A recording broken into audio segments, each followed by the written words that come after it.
Saludos, en esta ocasión el compañero Pablo Terralba y mi persona Jairo Gómez estaremos hablando en este podcast sobre los lapsos de tiempo en la calificación de despidos, reenganches, retiros justificados, hasta llegar al cierre del expediente en el área administrativa del Ministerio de Trabajo en el área de la Inspectoría del Trabajo. La Ley Orgánica del Trabajo, los trabajadores y trabajadoras es una pieza legislativa fundamental en nuestro país, promulgada el 30 de abril del 2012, que establece el marco jurídico para regular las relaciones laborales en el país.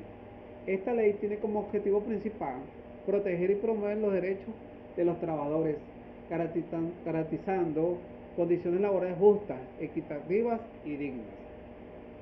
Esta norma introduce importantes reformas que fortalecen los derechos de los trabajadores, tales como la reducción de la jornada laboral, el reconocimiento de la identidad laboral y la protección de las mujeres trabajadoras durante y después del embarazo. Además, establece mecanismos de resolución de conflictos como la clasificación de despido, reenganche y retiro justificado, que busca asegurar un equilibrio justo entre los intereses de los empleados y empleadores. En un contexto donde todos los derechos laborales son esenciales para el bienestar y el desarrollo social, la ley desempeña un papel esencial en la construcción de una sociedad más justa y equitativa, donde los trabajadores son valorados y respetados. Vamos a definir lo que es un despido justificado. Según la Ley Orgánica del Trabajo, es aquel que no tiene una causa justificada para la terminación de la relación laboral. La ley estipula que los empleados no pueden despedir a un trabajador sin una razón válida y documentada, como podría ser falta grave o incumplimiento de las obligaciones contractuales por parte del trabajador. Un despido sin estas condiciones se considera un injustificado, por lo cual el trabajador tiene el derecho a impugnar. El procedimiento para el trabajador realizar su reconsideración empieza con la presentación de la denuncia ante la Inspectoría del Trabajo correspondiente a la jurisdicción para que presente formalmente su denuncia. Debe llevar consigo toda la documentación pertinente que respalde su caso, con un contrato del trabajo, comprobantes de pago o cualquier otra evidencia relevante. La Inspectoría del Trabajo revisará la denuncia y convocará al empleador para una audiencia de conciliación. En esta audiencia se intentará llegar a un acuerdo entre ambas partes. Si no se llega a un acuerdo en la audiencia de conciliación, se procederá a una audiencia donde ambas partes presentarán pruebas y el inspector del trabajo evaluará las pruebas presentadas por el trabajador y el empleador. Tras evaluar todas las pruebas y escuchar ambas partes, el inspector del trabajo debe emitir una decisión. Si se determina que el despido fue injustificado, el empleador puede ser obligado a reintegrar al trabajo, puede ser obligado a reintegrar al trabajo a su puesto de trabajo y pagarle los salarios dejados de percibir, entre otras compensaciones. Compañeros, también tenemos que tomar en cuenta que el tiempo establecido para este lapso es de 30 días continuos. eh, Presentar la denuncia al trabajador ante la Inspectoría del Trabajo. Este plazo comienza desde el día siguiente al despido, como lo establece el artículo 425. Continuando con el podcast, hablaremos sobre el reenganche. Es el derecho que tiene un trabajador despedido injustificadamente a ser reinstalado en su puesto de trabajo. Este mecanismo es una medida de protección laboral que garantiza la estabilidad del trabajador y evita la pérdida arbitraria de su empleo. Es especialmente importante en el contexto donde el trabajo es considerado un derecho humano fundamental y se busca asegurar que los empleados no sean víctimas de despido injusto y desproporcionado. Existe igualmente un procedimiento de reenganche según el artículo 425 de la Ley Orgánica del Trabajo. Los trabajadores y las trabajadoras es el siguiente: El trabajador despedido debe presentar una solicitud de reenganche ante la Inspectoría del Trabajo correspondiente. En esta solicitud debe argumentar que su despido fue injustificado y pedir su reinstalación en el puesto de trabajo. Posteriormente, la Inspectoría del Trabajo convocará a ambas partes, el trabajador y el empleador, a una audiencia de conciliación. Durante esta audiencia se intentará llegar a un acuerdo amistoso entre las partes para evitar procedimientos más largos y costosos. Debidamente, si no se llega a un acuerdo en las debidas audiencias de conciliación, se procede a una nueva audiencia donde ambas partes deben presentar las pruebas que sustenten sus argumentos. El trabajador debe demostrar que su despido fue injustificado, mientras que el empleador debe justificar la causa del despido. Posteriormente, tras la presentación y evaluación de las pruebas, el inspector de trabajo emitirá una decisión. Si se determina que el despido fue injustificado, el inspector ordenará el reenganche al trabajador, es decir, su incorporación inmediata al puesto de trabajo. Esto también tiene sus lazos de tiempo, según el artículo 425 numeral 7 de la Ley Orgánica del Trabajo, que establece 8 días para la articulación de pruebas y la decisión del inspector de trabajo. Igualmente, el retiro justificado. El retiro justificado, compañero, es la decisión propia. Escúchese bien, es la decisión propia de un trabajador de poner fin a su relación laboral debido a razones válidas y justificadas, que pueden incluir incumplimientos graves por parte del empleador. Este concepto difiere del despido injustificado. ¿En qué? En el retiro justificado es el trabajador quien decide terminar la relación laboral debido a acciones o condiciones del empleador que hace insostenible la continuación del trabajo. Por eso hay una diferencia visible en esta parte.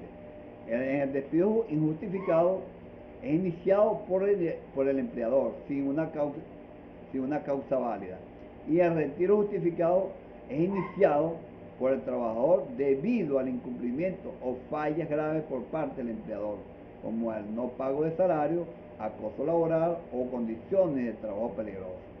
Igualmente, en el procedimiento para justificar ese retiro justificado, el trabajador debe presentar una solicitud de retiro justificado ante la Inspectoría del Trabajo, explicando las razones de su decisión y aportando las pruebas necesarias. La Inspectoría del Trabajo revisará la solicitud y convocará al empleador a una audiencia de conciliación para intentar resolver el conflicto de manera amistosa. Posteriormente, si no se llega, escuche bien, compañero, si no se llega a un acuerdo en la audiencia de conciliación, se procede a una audiencia formal. En esta audiencia, el trabajador debe presentar pruebas que respalden justificación para retiro, mientras que el empleador tiene la oportunidad de defenderse. Luego, el inspector de trabajo evaluará las respectivas pruebas presentadas por ambas partes, para así determinar si las razones del trabajador son válidas. Luego viene la decisión final. Tras la evaluación de las pruebas, el inspector del trabajo va a emitir una decisión, y ahí es donde va a determinar que el retiro está justificado. El empleador, por ser obligado a pagar las compensaciones al trabajador, tales como salarios caídos o indemnizaciones. La ley orgánica del trabajador no especifica un plazo exacto para la presentación y evaluación de pruebas en caso de retiro justificado. Sin embargo, los procedimientos administrativos en la Inspectoría de Trabajo suelen ser similares a los de otras disputas laborales, que pueden implicar plazos de varios días o semanas para cada etapa. Bueno, también Pablo y compañeros que nos escuchan, debemos estar en cuenta que en conjunto los lapsos de tiempo establecidos por la ley del trabajo para estos procedimientos son esenciales para proteger los derechos de los trabajadores, promover la justicia laboral y garantizar una administración eficiente. Estos mecanismos no solo brindan una solución rápida a los conflictos laborales, sino también aseguran que los trabajadores reciban el trato justo y la protección que se merece. Las estructuras claras y los plazos específicos fomentan la resolución expedita y la justa de la, de la disputa, pues, porque esto es importante, es algo que debe hacerse, equilibrando los intereses de los empleadores y empleados, y fortaleciendo el sistema judicial laboral en nuestro país. Otra cosa de gran importancia y que es relevante y que quiero hacer acotación en estos momentos es la defensa de los derechos laborales, que es una piedra angular en la construcción de la sociedad justa y equitativa. Conocer y entender estos derechos no solo empodera a uno como trabajador, sino que también nos brinda las herramientas necesarias para enfrentar y resolver conflictos laborales de manera masiva. Mira, Pablo, y a los compañeros que nos escuchan en estos momentos, los invitamos a todos eh, a reflexionar sobre la importancia de estar informado acerca de los derechos laborales. Es necesario saber que contamos con leyes que nos protegen, así como la ley orgánica del trabajo de los trabajadores y trabajadoras, y que existen mecanismos claros y definidos para defender estos derechos que pueden ser vulnerados, pues. Continuando con el podcast, debemos entender que debemos nosotros como ciudadanos, trabajadores comunes de la sociedad, debemos tomar acciones concretas. Primeramente, debemos estar informados constantemente sobre los derechos laborales y las leyes que nos amparan. Participar en talleres y charlas y eventos relacionados con los derechos laborales. Igualmente, no dudar en utilizar las herramientas y procedimientos establecidos para defender nuestros derechos, como presentar denuncias ante la Inspectoría del Trabajo cuando sea necesario, y buscar asesoría legal en caso de duda o conflicto, ya que contar con el apoyo de profesionales puede marcar la diferencia en la resolución de un conflicto laboral. Recordemos, es muy importante que la justicia laboral no es solo un derecho individual, sino una responsabilidad colectiva. Al conocer y proteger nuestros derechos, contribuimos a la creación de un entorno laboral más justo y digno para todos. Hay que mantenerse informados, defendiendo nuestros derechos y participar activamente en la construcción de una sociedad más equitativa. Espero que este llamado inspire a los oyentes, a nuestros compañeros, a tomar la debida acción y ser defensores activos de sus derechos laborales. Para finalizar, queremos agradecer su atención y esperamos que sea de provecho para todos. Le habló nuestro compañero Jairo Enrique Gómez y mi persona, Pablo Antonio Torrealba.